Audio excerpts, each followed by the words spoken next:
Hey guys, it's Haley and welcome to another bookish video.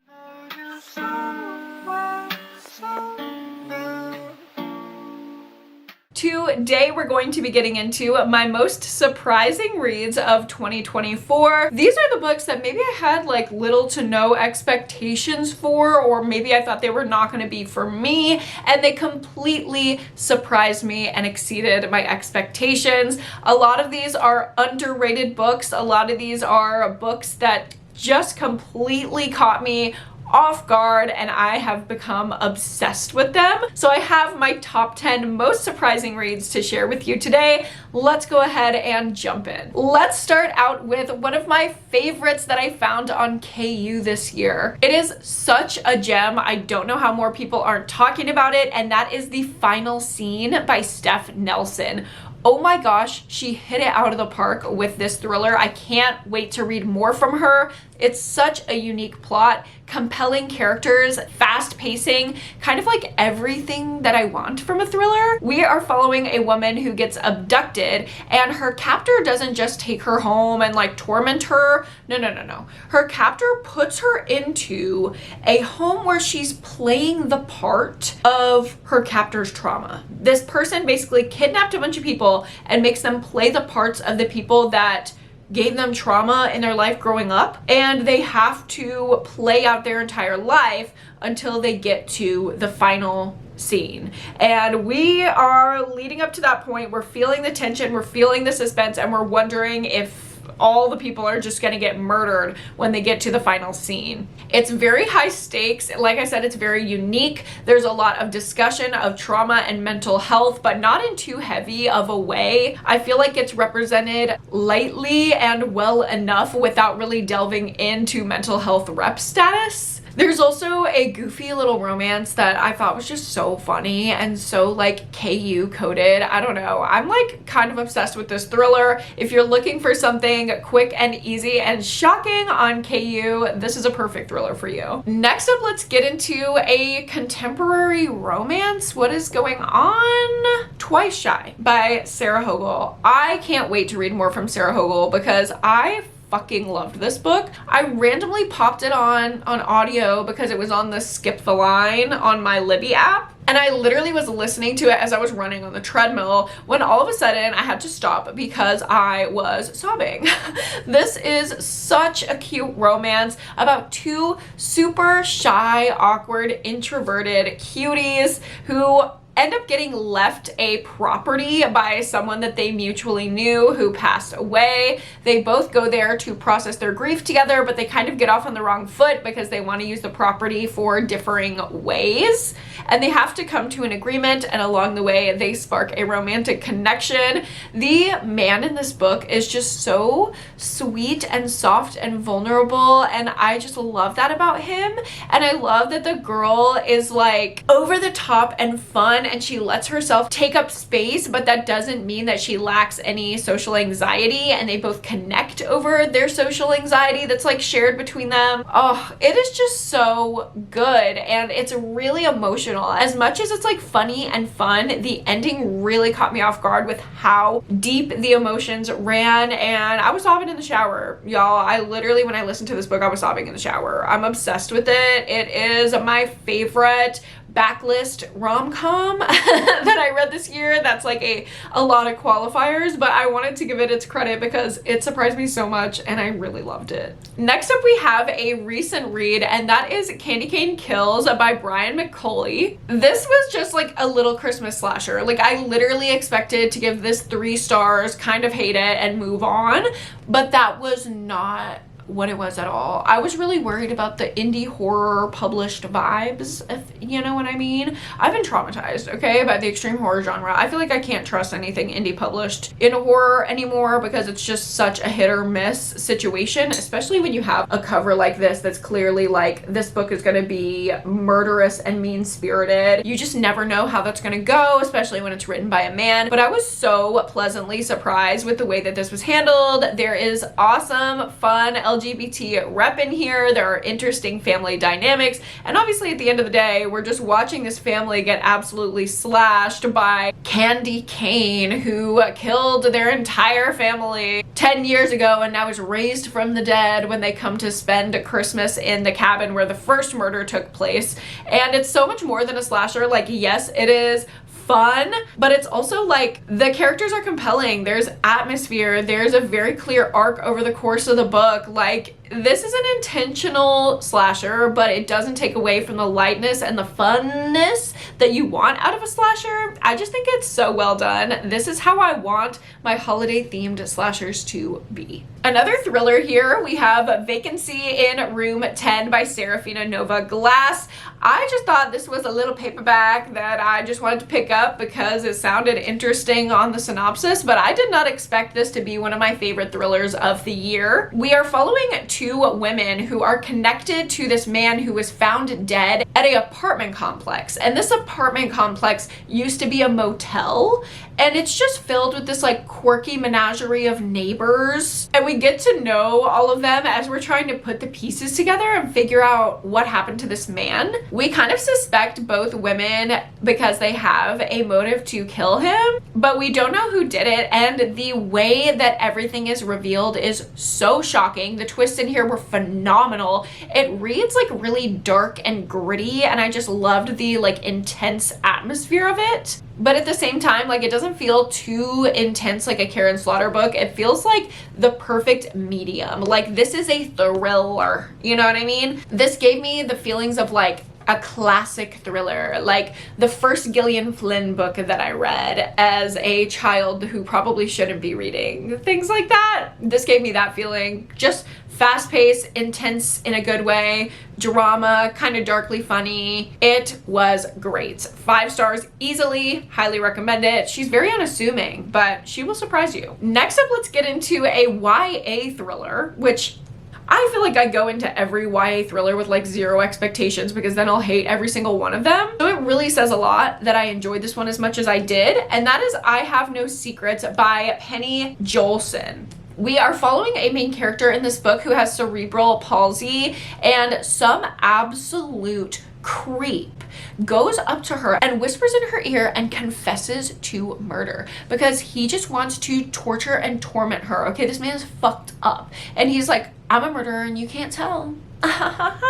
You can't speak, you're disabled, you can't tell. And she's just sitting there like trapped in her own mind, like, what the hell? I literally have to tell someone. Like, how am I gonna do it?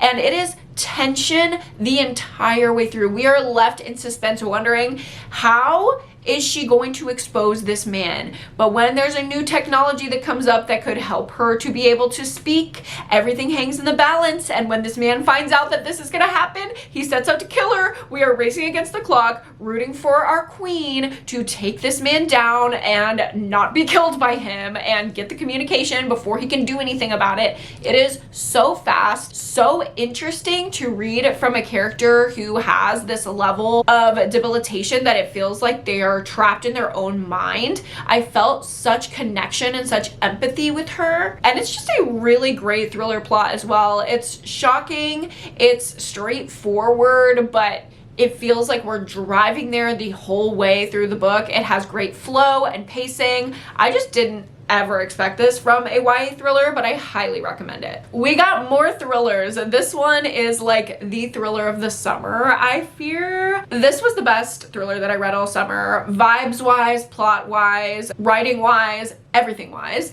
and that is Keep Your Friends Close by Lucinda Berry. This is about a woman who's one of the WeHo moms, like a rich mom in LA, and she's found dead in a pool at the end of a pool party, and we are going through interviewing all the local WeHo moms, trying to figure out what happened, who killed her, how she ended up dead, and a litany of other secrets and lies are exposed throughout the course of the book. This is so shocking. It is like the perfect summer vibes, rich people drama, compelling characters that are just interesting enough to keep you reading without feeling too attached so they can be killed off. And so many things happen at the end of this book that literally took me so much by surprise. I loved it. This thriller didn't have anything to say. Okay, it was just for the fun and just for the vibes, and sometimes I need that, and this delivered exactly that. I was kind of in a little bit of a rut with Lucinda Berry. I felt like everything that I read from her was the same, so this was a surprising breath of fresh air for me from her, especially the twists at the end. Like, I never would have guessed them in a million years. If you like shocking twists, you're gonna love this one. Another one that I read recently that really surprised me was The Last Party by A.R. Torre. Kind of similar to Lucinda Berry, I felt like I was in a little bit of a slump with A.R. Torre. I just wasn't really loving what she was putting out, but her 2024 book, The Last Party, was phenomenal. You've probably heard me pitch it this way before, but I think it's the best way to describe it. It's like The Party by Robin Harding if Mavefly was the mother who hosted the slumber party, because we are following this cold, unempathetic suburban wife, and she is planning a birthday party for her daughter, but she is planning something absolutely diabolical to happen at this party. To give you a little bit of hint as to what that is, she's obsessed with a death row inmate who was convicted of killing multiple little girls at a slumber party. Now, we also get the inmate's perspective, and we are wondering how these two are connected and what the collision course is going to be for them. As their storylines intertwine, it is so shocking. It is just so well done, the way that everything is plotted out. It has such great pacing, and like I said with I Have No Secrets, like, we're just driving forward with this sense of suspense that makes you keep flipping pages. I was mostly surprised about the readability of this book. I was just like flipping, or actually tapping, because I was on my Kindle. And the twists were good. The resolution of the book was good. The characterization was phenomenal. I loved it. And I definitely didn't expect it going in, especially after like The Familiar Stranger was a 1-star and it was so bad. So really happy to get this one from A.R. Torre. And if you missed my A.R. Torre rating and ranking full backlist guide, I will link that up above and down below if you want to know more about what I think of all of her books. Next up, we have one that I did not expect to put on this list, hence why it is so surprising. I didn't think I would feel this strongly about a fantasy book in a million years, but we have Assassin's Blade here. This is the like short story prequel collection to the Throne of Glass series, which I read earlier this year. And once I read Assassin's Blade, I read it first, and I highly recommend doing that.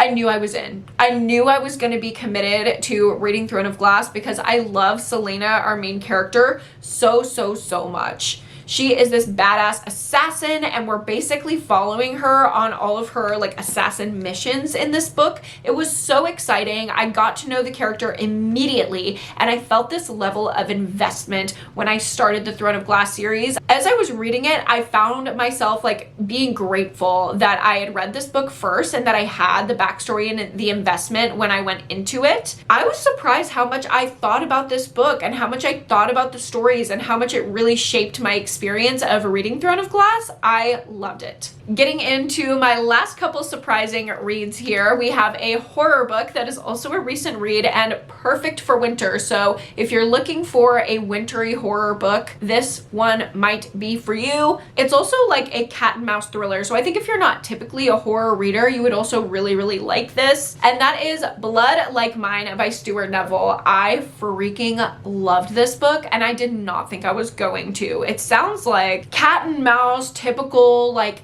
on the run style thriller. One of the perspectives we're following is an investigator, and he is chasing down this mother and daughter duo who have done something sinister that we don't really know about. All we know is they're on the run, he's chasing them down. What's gonna happen? What have they done? Kind of thing. The speculative twist in this book is phenomenal. The pacing of this book is phenomenal. The emotional twists and turns this book takes is phenomenal. The ending is phenomenal. Literally, I did not think that I was going to be in for the ride that I was in for when I started reading this. It is so good. I thought this was just going to be a typical procedural type of vibe. No. It is so much more than that. And it reminded me of one of my favorite books of last year, which I'm not going to give away because I do feel like that's kind of a spoiler for what happens in this one. But oh my God, it's so good. I wish I would have read this earlier so I could have recommended it to you for this winter, because you should run and get it. It's snowy, it's isolated, it's Christmassy vibes. There are a lot of things that take place on and around Christmas that is very pertinent to the story. So if you're looking for a Christmassy read, get this one, Blood Like Mine. See if you have the audiobook available at your library or something, because I did the audio in tandem with the physical and it was a great experience. And the last surprising book I have to tell you about is probably one of my most recommended books of this year. It was just kind of always on my mind when I thought about really solid thriller recs from 2024, and that is No One Needs to Know by Lindsay Cameron. In this book, we are following a data leak from an app, and it's one of those like neighborhood apps that you can only join by zip code, kind of like Yik Yak for a specific zip code. So anyone within a certain area can put out anonymous messages for everyone in their area to read, and people just kind of expose secrets and lies of themselves, of their friends. They confess to wild things. It's like a mashup of Nextdoor, Whisper, and Yik Yak. But obviously when there's a data leak and everyone can see what email associated with what account sent every single confession and secret, things blow up and it leads to murder. We are following these Upper East Side rich and hoity-toity parents and their teenage children as all of these secrets hit, all of their lies are exposed, and we're trying to figure out who's going to be killed and who is the killer. It is so much drama. It's so exciting. It's very like fall, winter, like back to school vibes, and the drama and twists are phenomenal. I really enjoyed my experience reading this, and I feel like it is severely underhyped. It just looks like an unassuming thriller. I literally just picked it up at Barnes and I was like, what is this? Why haven't I heard of it? Let me get it. So glad that I took a chance on it because it was so good. And with that, that's going to be it for my surprising books of 2024. I hope you guys enjoyed watching this video and you got a few good recs from it. Thank you so much for watching. If you like this video, go ahead and give it a like and subscribe to my channel if you haven't already. You should subscribe because the next couple videos that are going to be out are my worst and best of 2024 and you don't want to miss them. You also should go to therapy and read a book this week, especially if you're like spending the holidays with your family and you're feeling like really stressed, like a lot of us probably are. You should go to therapy and read a book, and I'm hoping the best for all of you out there. Thank you again for watching, and I will see you guys in my next one. Bye!